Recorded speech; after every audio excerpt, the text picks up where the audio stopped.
Il faut retenir que l'État, c'est l'organisme qui est censé gérer tous les citoyens du pays et que tout ce qui doit se passer dans notre pays est réglementé avec la Constitution et les lois de la République.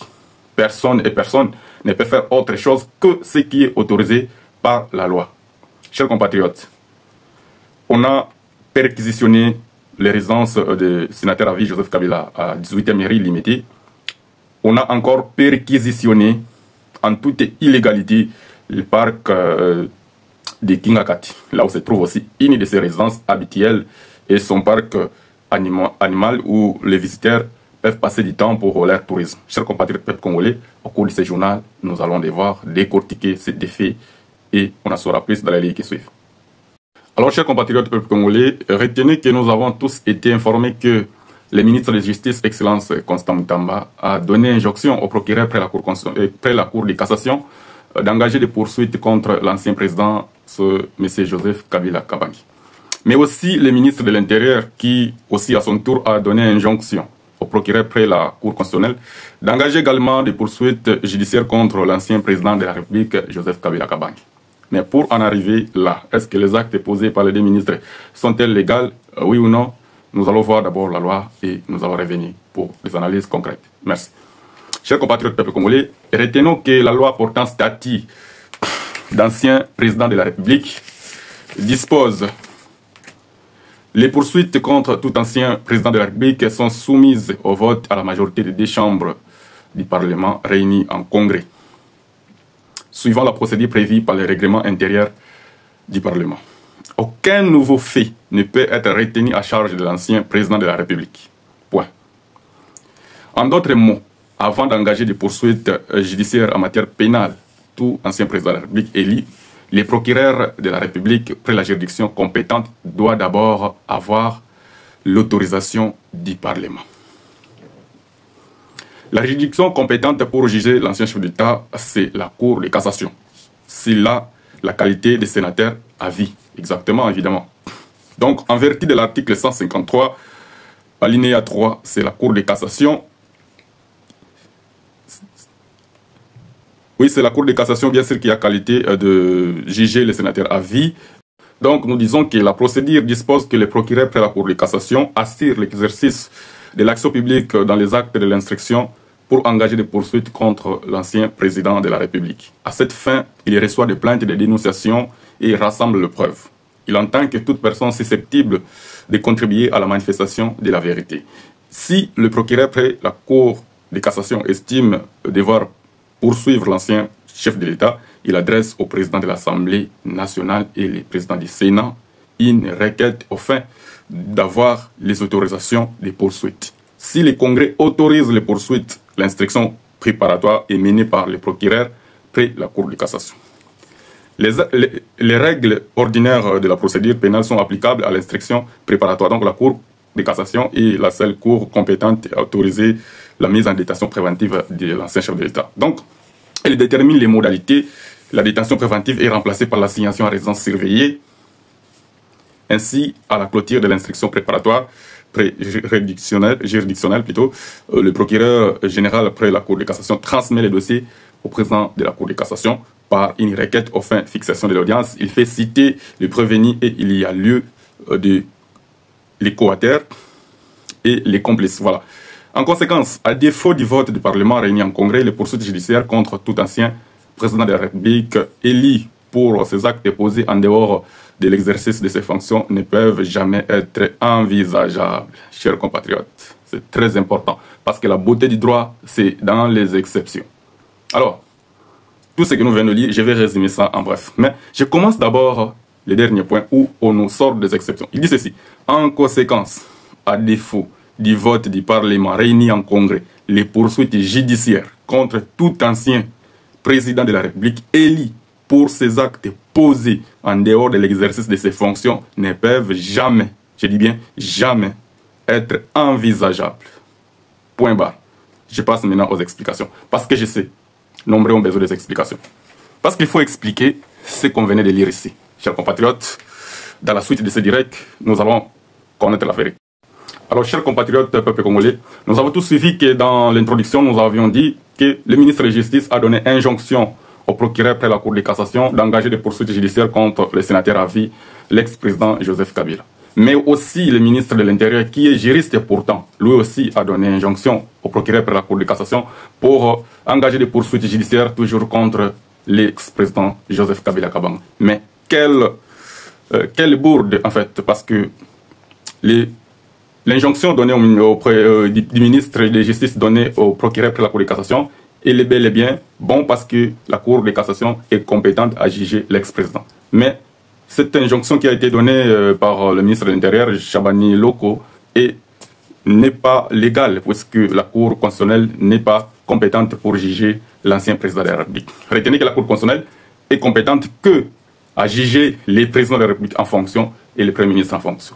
Merci, chers compatriotes. Alors, après avoir parcouru quelques lignes de la loi portant statut de l'ancien chef de l'État, nous avons pu découvrir que avant d'engager des poursuites judiciaires contre l'ex-président de la République, pour des infractions commises hors exercice de ses fonctions, il faudrait que les procureurs près la Cour de cassation puissent mettre les dossiers en instruction, recevoir des dénonciations, recevoir des plaintes et mener l'instruction après avoir conclu, selon les éléments à sa disposition, que la poursuite doit être menée à ce moment-là.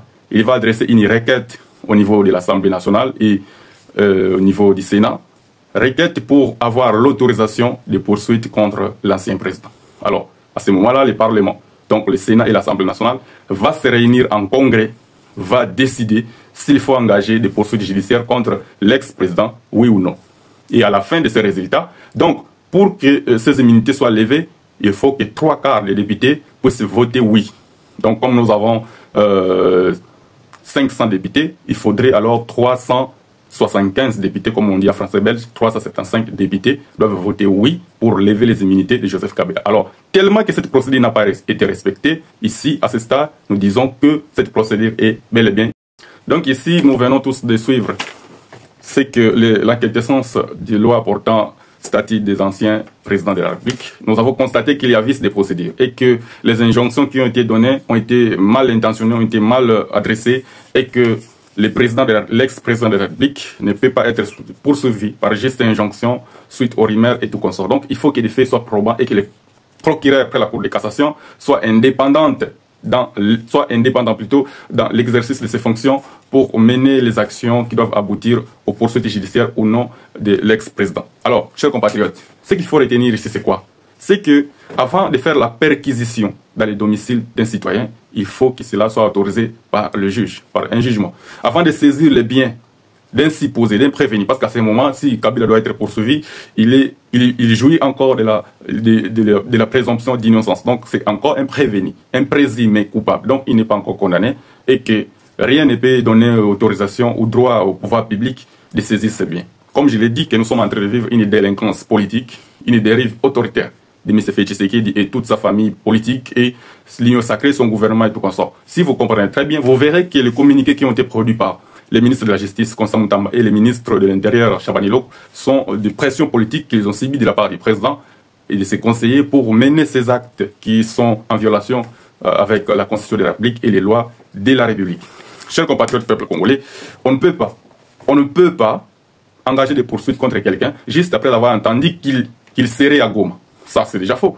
Il n'y a aucune loi dans notre Constitution ou que ce soit les lois de la République qui interdisent un citoyen de mettre ses pieds à Goma. Donc, je peux poser la question à M. Constant Mutamba et Chabani Loko. Il y a aussi M. Nanga qui a participé au culte d'ailleurs dimanche à la messe de Pâques dans la cathédrale de Goma, où on l'a vu prendre des photos avec les prêtres catholiques. Est-ce que vous allez encore lancer des injonctions pour qu'on engage des poursuites contre les prêtres?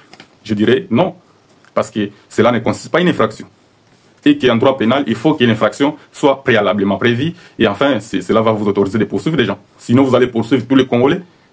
Vous comprenez? Il y a plus de 2 millions d'habitants à Goma que vous allez poursuivre. Plus de 1,5 million à Bukavu également.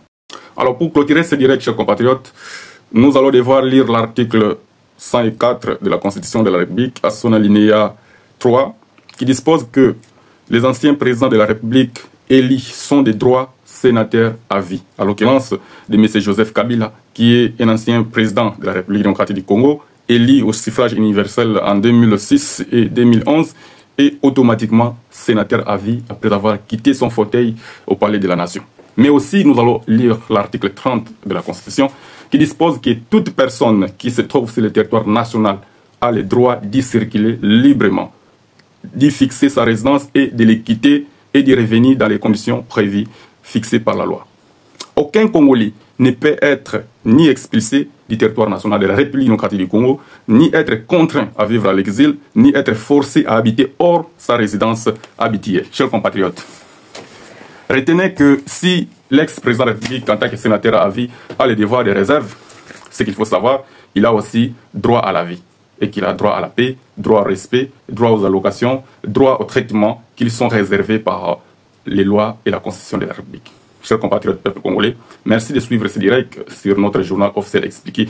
Nous viendrons toujours à chaque moment que l'opportunité se présente pour fixer l'opinion publique sur les enjeux politiques de notre pays, sur l'organisation et le fonctionnement des institutions, et que le moment est propice où notre pays est attaqué par le mouvement extrémiste. Mais ici, nous décrions aussi l'attitude du président de la République qui se comporte comme un dieu, qui se comporte comme un roi. D'ailleurs, même dans les pays où il y a des rois, les rois ne se comportent pas comme M. Tshisekedi. Donc ici, il y a lieu de rappeler M. Tshisekedi que, en dehors de ce que la loi a prévu, et qu'il ne peut pas faire autre chose. Alors, si déjà lui, il s'hasarde à persécuter M. Joseph Kabila, mais il ne doit pas oublier non plus que dans quelques jours, voire quelques mois seulement qu'il lui reste pour être ex-président. Donc il va devoir bénéficier du même traitement qu'il réserve à son prédécesseur. Merci beaucoup de suivre ce direct pour ce soir. Et nous reviendrons pour continuer par rapport au sujet du jour qui seront à l'ordre du jour. Merci beaucoup. Journal officiel, c'est le journal du peuple.